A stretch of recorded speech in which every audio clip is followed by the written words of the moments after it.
guys, this is Bo. We're back in the house with the Z Sports Lounge. You know what? I make a few mistakes every now and then, and I tend to dog people every now and then, as you know, quite often. But one thing I pride myself on is I do try to make educated picks, and I usually try to make sure that I come out right with those picks. Well, there's one guy in the IFL that's been knocking heads, throwing haymakers, throwing kicks, throwing deadly punches and combinations to take guys out. His name is Rory Markham. How you doing, Rory? Hey, what's up, Paul? Good, sir. Thanks for being on the show.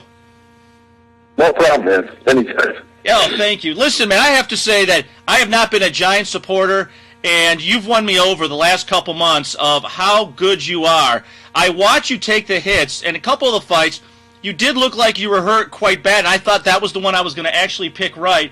And suddenly you throw a haymaker out of the blue, a roundhouse, a knee, an elbow, and devastating. I'm trying to figure it out. Is that, do you play possum or what? Because you're just incredible with these knockout punches. You just got like you got dynamite in every part of your body. No, it takes me a while to get going. You know, I gotta get hit a few 4, 5, 6 times before realizing I'm in a fight. But dude, how can you be betting against me? You know what I mean? I mean, dude. I know. I'm bad. It's. I mean, if you're watching, man, you gotta. I mean, man, I'll tell you, that's the safest bet is me out there because I'm never giving up. No, dude, you're 100% right. All right. Yeah, I deserve the smack around. I deserve it, man. I definitely do. I've been beat up by the Michigan fans because I pick Appalachian State in January, and I haven't picked you. But now, as far as your style goes, you said as far as how you set it up. I know when I used to compete in martial arts when I was a kid, I was always waiting for that first hit to go. And I know a lot of you guys, before you even step in that ring, you've already gone through the jitters and get it set up. When you start sizing up your opponent, an opponent is hitting you, what are you looking for as far as your opening, and how do you structure that? Well, it's just in order to structure it, the best way to land a good, powerful shot is to be able to fake them and kind of lull them to sleep in a way. Just kind of make believe that, you're not hitting them hard, and then, that's when they'll finally open their guard and drop their hands, and you just unleash, you know what I mean? So that one shot does look like a haymaker or a lucky shot, but it's really not. It's been set up throughout the course of the fight. Yeah, guys, I would have to say that Rory's 100% right with that. Regardless of what you guys think and what I thought, there's definitely a method to his madness because he goes in there and he's got some shiners on him. He's got some blood coming out. And next thing you know, the guy makes that mistake and it's all over, game over. And you finish guys off pretty quick, too. Yeah, I do. So I'll tell you right now, I prefer that method. But then again, you know what? I'm not being totally honest. I do like to get in a good war every now and then. One or two wars a year is it's almost a prerequisite for me. I enjoy it. And it's just, I think the fans win the most. Yeah, I mean, yeah. They're the ones that are really going to benefit from it. So I don't know. So it's just, if anything, to show my everything I have in me, anything to show how much heart I have. That's the kind of fight I want almost every time out. But like you said, I do get in there. You get them finished. Some of them finished pretty quickly, but most of them, I'm in there and I just get into a battle. Yeah, it's really nice to watch because you're sitting back and the guy's taking shots, and you definitely look like you're getting hurt, but your eyes are always looking at him. It's like, wow, I just got hit. Now the opening is, and then the dude in the third round will drop that arm or move his head, lights out, game over. I mean, it's very impressive to watch. It's like watching a movie. Okay, he's getting hit, game over. Now, yeah, I was a big fan of Rocky as a child, so that might have something to do with it. Yeah, he did have brain damage, though, if you remember right, in those Rocky movies. Oh, good call. Man, yeah, excellent. See, that's probably the smarter way to look at it. See, I used to train all the time until my body started falling apart, and my doctor goes, by the way, Mr. Bo, he did have brain damage. I'm like, oh, that's a very cold point, Coach. Now, listen. Now, with the IFL growing, I know that recently Dana White, Mr. Big Mouth, has been taking shots. But as far as what I can tell, as far as what I see as a fan base through my site, through the conversation of the average man on the street, you all are starting to really, really become the face of the IFL. how many times do you get marked in the street that I've seen you before, or do they come out and say, hey, you're Rory Markham?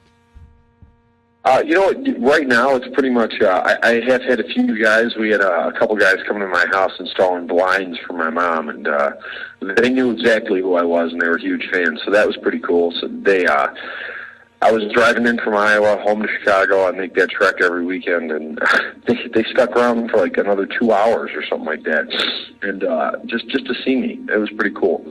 That was one of my.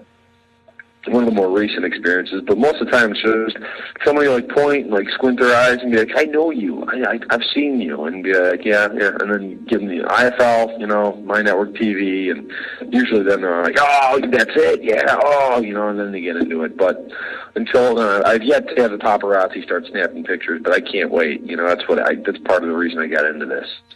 Yeah, well, yeah, of course it has to be. I mean, you're definitely an icon. You're a good-looking guy. So I'm sure that the ladies do not have a problem with saying hello to you at any point in time. Usually. Well, thank you very much, Bo. I appreciate that. You know what? I am set, man. I am all squared away, so I'm not afraid to admit that. I'm also not afraid to admit that I would not like to step in the ring with you, even though I've given you a hard time on the show, because you have been so devastating, and I like to sit back and do what I do and become unhittable, so through the microphone and through the waves and airwaves. Kind of safe. You ever those reporters like to do that with you guys, is give you guys a hard time, but yet we're not willing to go out there and do it ourselves? It's got to be sometimes frustrating for you all. Yeah, it's not as bad as you think, though. You know, you just take it with a grain of salt, and that's whenever there are naysayers, if there's any negative, you know, press, that's usually my opportunity to say, hey, listen, I tell myself to really go out there and put on a show. So just like win you over, like I have. That's you know, mission accomplished for me. Now, if I'm not mistaken from what I read, and I know some of the stuff isn't updated all the time, but are you still injured, or are you ready to go? No, now I was injured with a hole in my retina. Now I'm injured again with my hand. Yeah. So I broke my hand in my last fight. I didn't get hit. I got hit maybe one time, and it was glancing. But this time I broke the hand. So how bad? It's not one thing; it's the other, Bo. Yeah. Well, how bad is it? Your hand? It's bad. I mean, you know, it was a clean break, but there's no way I would have been able to train for this fight. But next season or later this year, hopefully, if they throw me something, I should be ready. Yeah, I think that pretty much the IFL enjoys having you on because you're just such a devastating fighter. You're just so intense, and you bring it so much every time you step in that octagon of the ring. I hope they would, because part of why I do fight the way I do is for them. And we're an upstart organization, and we're really picking up steam. But that's something that I want to always put on a great show for the fans and for the IFL. So when people do tune into My Network TV Mondays, they're like, they see it and they're saying, you know what, I saw an amazing fight on IFL Battleground or on FSN. I saw an amazing fight, and that's what I want to do. I not only do it for myself, but I do it to the fans and for the IFL. So I hope they do appreciate it, and I hope they do realize that is what I'm doing. And see, even in my big-headedness and conversations and emails and what was it called, conversations around the water cooler, we were picking these silverbacks to win the championship, and now, because of the power that you had and the part that I've sort of had a metamorphosis and change in watching you and how you fight, I really think this could possibly hurt them against the pit bulls, the position that being injured. It's going to be tough for them to overcome the loss of you on the team.